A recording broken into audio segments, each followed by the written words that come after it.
everyone, welcome back to my channel Study with Aditi.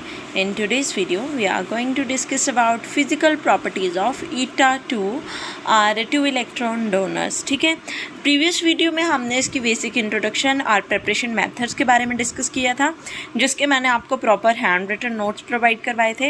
And आज भी इस video में आपको proper hand written notes provide करवाए जाएंगे. सो वीडियो स्टार्ट करने से पहले आई होप आपने मेरे चैनल को सब्सक्राइब कर दिया होगा. एंड अगर अभी तक नहीं किया है देन प्लीज़ सब्सक्राइब इट, ताकि आपको फर्दर नोटिफिकेशन मिलती रहे. हम eta2 के साथ साथ eta3, eta4, eta5 इन सब को भी डिस्कस करेंगे. ऑर्गेनोमेटेलिक कंपाउंड्स का ये काफ़ी इंपॉर्टेंट हमारा टॉपिक रहता है, जिसमें काफ़ी थ्योरी का पोर्शन तो है ही, but as well as reactions भी हैं. सो बेसिकली ये काफ़ी इंपॉर्टेंट हो जाता है, ताकि हैंड रिटन नोट्स के साथ हम क्लेरिफाई कर सकें कि हमें क्या पढ़ना है क्या नहीं पढ़ना है. Okay, so I am going to start this video, but उससे पहले सब्सक्राइब माई चैनल. ठीक है, सो फिज़िकल प्रॉपर्टीज़ की अगर हम बात करें तो इसमें सबसे पहले आ जाएगा IR स्पेक्ट्रम. ठीक है, बहुत अगर सेमेस्टर्स की बात करें लाइक सेकेंड थर्ड, तो हर चीज़ में हम IR स्पेक्ट्रम की बात करते आ रहे हैं. ठीक है, तो मेटल ओलिफिन्स के जो कॉम्प्लेक्सेस होते हैं वो वीक कर देते हैं ओलिफिन डबल बॉन्ड को. ठीक है, क्योंकि हमारे पास क्या होता है कि लोअरिंग हो जाती है उनकी स्ट्रेचिंग में. ठीक है, क्योंकि जैसे जैसे सब्स्टिट्यूशन इंक्रीज़ होती जाएगी तो वो क्या है, हमारे पास जो फ्रीक्वेंसी है कार्बन कार्बन डबल बॉन्ड के बीच में स्ट्रेचिंग फ्रीक्वेंसी वो डिक्रीज़ करती चलेगी.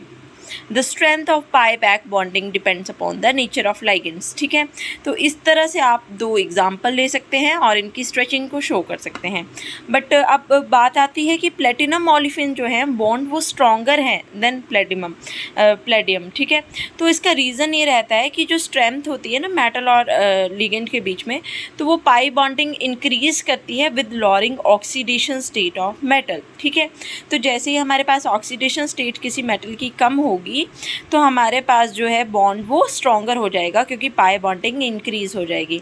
And also pi bonding ability of transition metal increase as we go from 3D to 4D and 5D. ठीक है, इसीलिए क्रोमियम की ज़्यादा होगी एज़ कम्पेयर टू मोलिब्डेनम जब हम 3D से 4D पे जाएंगे या 4D से 5D पे जाएंगे. ठीक है, तो ये दोनों एग्जाम्पल आपको क्लियर हो गए. पहली बात तो आपको ध्यान में रखनी है, दैट इज़ कार्बन कार्बन के बीच में जो फ्रीक्वेंसी होगी डबल बॉन्ड के बीच में वो कम हो जाएगी. ठीक है, और पाई बॉन्डिंग का आप इसमें कंसेप्ट यूज़ करेंगे. और प्लेटिनम जो है वो ज़्यादा स्ट्रॉन्गर बॉन्डिंग शो करेगा, क्योंकि उसकी जो ऑक्सीडेशन स्टेट है वो कम होगी और पाई बॉन्डिंग इंक्रीज़ होगी.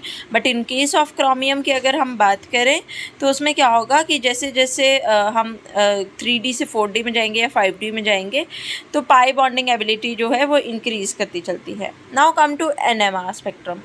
तो एल्कीन्स जो होते हैं ना, उनका स्ट्रक्चर बहुत मतलब इस तरह से होता है कि फ्लक्सोनियल होता है नेचर में. ठीक है, and it has been found that solid structure do not often persist in solution, कि वो बहुत दृढ़ होते हैं सॉल्यूशन में. ठीक है, और इनकी जो स्टडीज़ हैं वो इम्पॉर्टेंट भी होती हैं इंडस्ट्रियल एप्लीकेशन के लिए.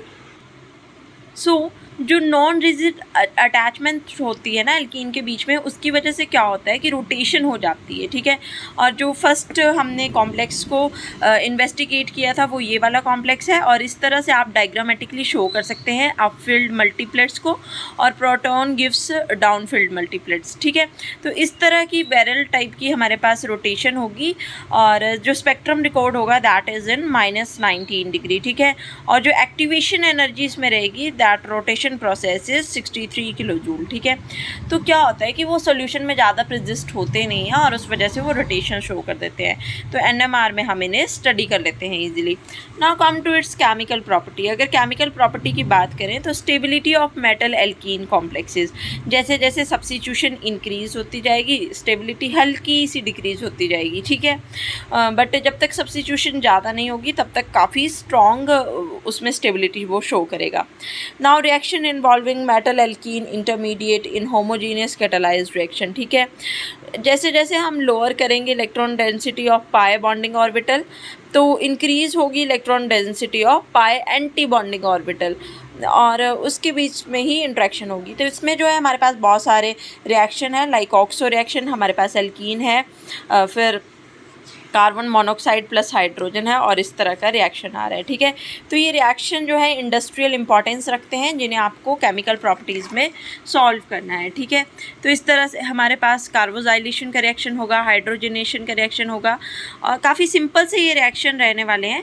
तो आप इन्हें बेसिकली नोट्स बना के क्रैम कर सकते हैं। आई कैन से कि आप इन्हें क्रैम कर सकते हैं, क्योंकि बहुत सारे रिएक्शन इसमें रहने वाले हैं, ठीक है। सो आई होप आपको physical properties, chemical properties and preparation इसकी पता लग गई होगी ईटा 2 की, यानी कि 2 इलेक्ट्रॉन डोनर की। अपकमिंग वीडियो में हम इसके स्ट्रक्चर एंड बॉन्डिंग की बात करेंगे। सो आई होप आपको समझ आया होगा। Then please share and subscribe my channel. Thank you for watching.